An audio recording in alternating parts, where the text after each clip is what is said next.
Most people quit learning English because they think they need 10,000 words before they can call themselves fluent. They don't, and the real number might surprise you.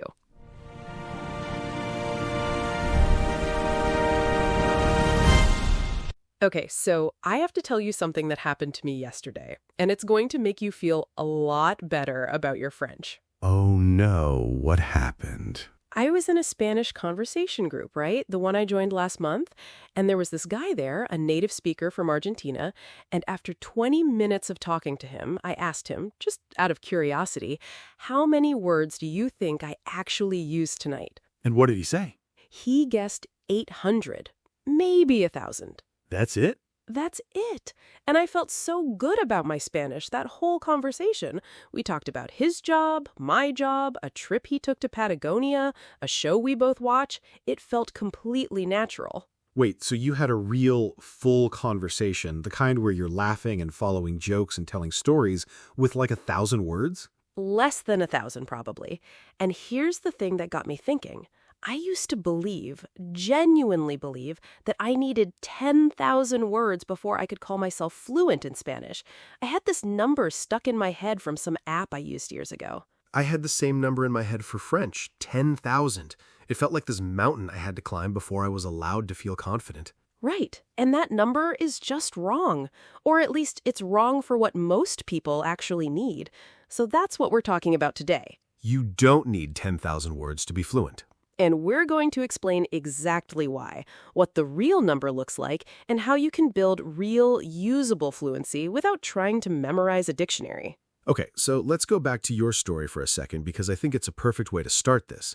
You had a full conversation with a stranger in a second language using less than 1,000 words. Walk me through it. What were you actually talking about? So we started with the basics. How's your week? What do you do for work? That kind of thing. Then he asked me why I was learning Spanish, and I told him about this podcast, actually, and how learning French and Spanish, you doing French and me doing Spanish, helps us understand what our listeners go through. Smart. Using the podcast as conversation material. Exactly. And that's the thing. I wasn't reaching for rare words. I wasn't trying to sound impressive. I was using the same maybe 300 words over and over again, just rearranged in different ways. Words like think, like, want, go, know, good, really. Simple connector words, common verbs. That matches something I noticed with my French tutor a few weeks ago. I had this moment where I was trying to describe a problem I had at work, some scheduling issue, and I caught myself stringing together this fairly complex idea using maybe 15 different words total.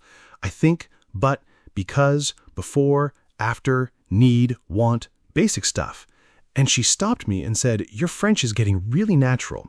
And I remember thinking, wait, but I didn't use any advanced vocabulary just now. That's the exact moment I'm talking about. That's the moment when you realize fluency isn't about how many words you know, it's about how well you can use the words you already have. Let's actually define this a little because I think a lot of our listeners have the same number stuck in their heads that we did, 10,000. Where does that number even come from? So it usually comes from native speaker vocabulary studies. Like, researchers will measure how many words an educated native English speaker recognizes. And that number does land somewhere between 20,000 and 35,000 words, sometimes higher. Right. So people see that number, native speakers know 30,000 words, and they think, well, I need to get close to that to be fluent. But that's comparing two completely different things. Recognizing a word and using a word are not the same skill. I can recognize the word ubiquitous in English. I almost never use it in conversation. Native speakers have this huge passive vocabulary that they barely touch in daily speech. So what's the number that actually matters for someone learning English or any language? This is where it gets interesting, and we'll get into the research in a second, but here's the short version. Studies on spoken conversation, real day-to-day conversation, not academic writing, not novels, show that the most frequent 800 to 1,000 words cover something like 75% to 80% of everything people actually say out loud. 75% from under 1,000 words. From under 1,000 words. And if you go up to around 2,000 of the most common words, you're covering close to 90% of casual spoken conversation. That is wildly different from 10,000. It is, and it explains exactly what happened to me in that conversation group. I wasn't lacking vocabulary. I had more than enough of the right vocabulary. What I had built, without realizing it, was fluency with a small, high-frequency set of words. Okay, I want to dig into the actual science here because I know our listeners like when we back this stuff up. This connects to something we've talked about before, Krashen's input hypothesis, right? It connects, but I want to bring in someone else first because this specific topic, vocabulary size and coverage, comes from a different area of research called corpus linguistics. Basically, researchers take huge collections of real spoken and written language, called corpora, and they count which words show up most often. And this is where that 75-90% thing comes from. Exactly. There's a well-known concept in this field called lexical coverage, which basically asks, if I know this many words, what percentage of a typical text or conversation will I actually understand? And the research consistently shows that word frequency follows what's called a Zipfian distribution. A small number of words gets used constantly, and then there's this long tail of thousands of words that get used rarely. So it's not like all 10,000 words are pulling equal weight. Not even close. The word the alone probably makes up something like 5 to 7% of everything you'll ever read or hear in English. Compare that to a word like albeit, which you might see once a year. Okay, so that's the frequency side. But there's also this idea from Michael Lewis, the lexical approach, which we've mentioned before. Can you connect that here? Yeah, so Lewis's whole argument was that language isn't really built word by word, it's built in chunks. Phrases like, I think, by the way, it depends, let me know, as soon as possible. These aren't separate words you're combining in real time. They're stored and retrieved as single units in your brain. Which actually makes a lot of sense with what I experienced with my tutor. I wasn't constructing that sentence about my work schedule word by word. I had chunks ready to go. I think, already a chunk. Before I, chunk.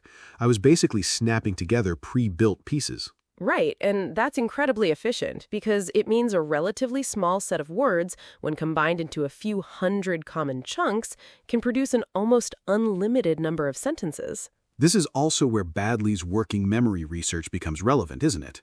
We talked about the phonological loop on the music episode. It's hugely relevant here, actually. Maybe even more relevant than vocabulary size.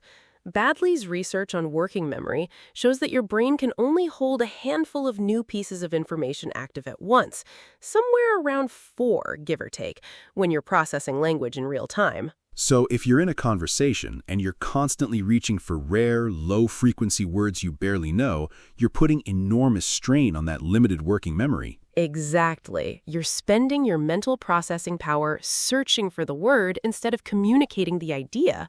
But if your vocabulary is mostly high-frequency words that are deeply automatic, words you've heard and used hundreds of times, that frees up your working memory to focus on actually following the conversation, picking up on tone, responding naturally. So a smaller, more automatic vocabulary can actually produce smoother, more fluent-sounding speech than a bigger, shakier one.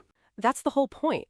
Fluency was never really about vocabulary size. It's about retrieval speed and automaticity. How fast can you pull the word out and use it without thinking? This also connects to Swain's output hypothesis a little, doesn't it? Because in my case, the reason those 15 words felt so smooth wasn't because I'd memorized a list. It was because I had used those exact words out loud dozens of times before, talking about other problems, other situations. Right. Swain's argument is that comprehension alone, just listening and reading, isn't enough. You actually have to produce the language, speak it, write it, force yourself to retrieve those words under real pressure for them to become automatic. So it's not just about which words you're exposed to, it's about which words you've actually practiced using. And Krashen fits in here too, because if your input, the stuff you listen to and read, is full of those same high-frequency words repeated constantly in different situations, your brain gets enormous amounts of natural repetition without ever feeling like memorization. Which is honestly the entire design of this podcast. We're not throwing rare vocabulary at you. We're having natural conversations using common, high-frequency English over and over in slightly different contexts, so it sticks. Okay, so let's make this actually useful. If someone listening right now has been stressing about hitting some giant vocabulary number, what should they actually be doing instead? I think the first step is just a mindset shift. Stop counting words you sort of recognize and start asking, how many words can I use instantly without stopping to think? That's a really different question. Completely different. So here's a framework I've actually been using for Spanish, and I think it works well for English learners too. I call it the 808 system. It's simple. 800 core words and 8 types of chunks. Break that down for me. So step 1, focus on the roughly 800 to 1,000 most frequent words in English first. These are mostly things you already half know. Common verbs, go, get, make, take, want, need, think, know. Common connectors, but, because, so, although, however. Basic descriptive words, good, bad, easy, hard, important. If you don't already have a frequency list, that's a great first search. Most common English words list. There are several free ones online. And the goal isn't just to recognize these words. No, the goal is automaticity. You want these words to come out without thinking, the way the or and already does for you. And the way you build that isn't flashcards, it's repeated use in context, which is step 2. The 8 chunks. Right. Instead of memorizing individual words, memorize useful phrase patterns, chunks, that you can plug different words into. Things like, I think that. The problem is, what I mean is, it depends on, as far as I know, I'm not sure if, the thing is, and to be honest.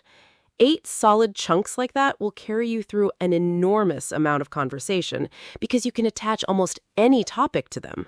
Give me an example of how that actually plays out. Sure, take just one chunk. The problem is. You can say, the problem is the schedule. The problem is I don't have time. The problem is my Spanish isn't good enough yet. Same chunk, endless topics. That's basically what I was doing with my tutor without realizing it. Exactly. You'd built a small set of chunks and you were reusing them constantly. So step 3 of the system is desirable difficulty, which connects to Bjork's research we've mentioned before.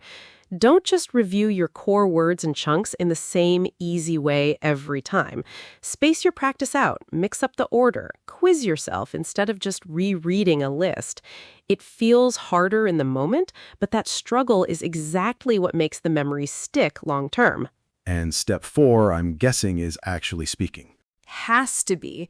You can know a chunk perfectly in your head and still freeze when you try to say it out loud, because speaking under real-time pressure is a different skill from recognizing something on a page. So find any low-pressure speaking opportunity, a conversation partner, a language exchange app, even just talking to yourself in the car, and force yourself to actually produce those 800 words and 8 chunks out loud in new combinations regularly. I want to add one more piece to this because I think it matters a lot, and that's choosing your input carefully. If you're trying to build a strong base of high-frequency words, watching a legal drama full of courtroom vocabulary isn't going to help you nearly as much as something built around everyday conversation. Which is, again, sort of the whole design philosophy here. Right, and I'd say don't avoid rare words completely either. You'll naturally pick some up, and that's fine, that's a bonus. But don't make chasing rare words your goal. Your goal should be, can I use my core words fast enough and naturally enough that I'm not the bottleneck in the conversation? I really like that phrase, the bottleneck, because that's what vocabulary actually is. It's not a trophy case. It's a pipe that information flows through. A narrow pipe of words you know perfectly will move more conversation than a wide pipe of words you sort of remember. All right, let's slow down and review some of the key words and phrases from today's episode, since this episode was full of useful high-frequency vocabulary, which feels appropriate. Very appropriate. First word. Fluent. If you're fluent in a language, you can speak it smoothly and naturally without stopping a lot to think. She's fluent in 3 languages. Next, vocabulary. This means all the words you know in a language. My vocabulary in French is getting bigger every week. Automatic or Automaticity. When something is automatic, you do it without thinking about it. It just happens naturally. After enough practice, the verb forms become automatic. Connector or connector word. These are small words that join ideas together. Words like but, because, so, and although. Connector words help your sentences flow. Chunk. This was a big one today. A chunk is a group of words that people use together so often it feels like one unit, like by the way or it depends. Try to learn full chunks, not just single words. Bottleneck. This is a really useful word actually outside of language learning too. A bottleneck is the one part of a process that slows everything else down. Limited vocabulary can be a bottleneck in conversation. Stress, in the sense we used it today, not physical stress, but to stress about something means to worry about it a lot. Stop stressing about your vocabulary size. And finally, coverage. This word came from the research side. Coverage means how much of something is included or understood. 1,000 words gives you really high coverage of daily conversation. Great list. Try using a couple of these in a sentence today. Out loud if you can. Remember, that's the whole point we just talked about. It's not enough to recognize the word. You want to actually use it. So, to wrap up, if you've been feeling discouraged because you don't know 10,000 English words yet, let this be your permission to relax a little. Genuinely, focus on the most common 800 to 1,000 words, build a handful of flexible chunks you can plug any topic into, practice them until they're automatic, and actually speak them out loud regularly. That's it. That's a real path to fluency, and it's a lot shorter than 10,000 words. It really is. All right, that's it for today's episode. See you next time. Bye.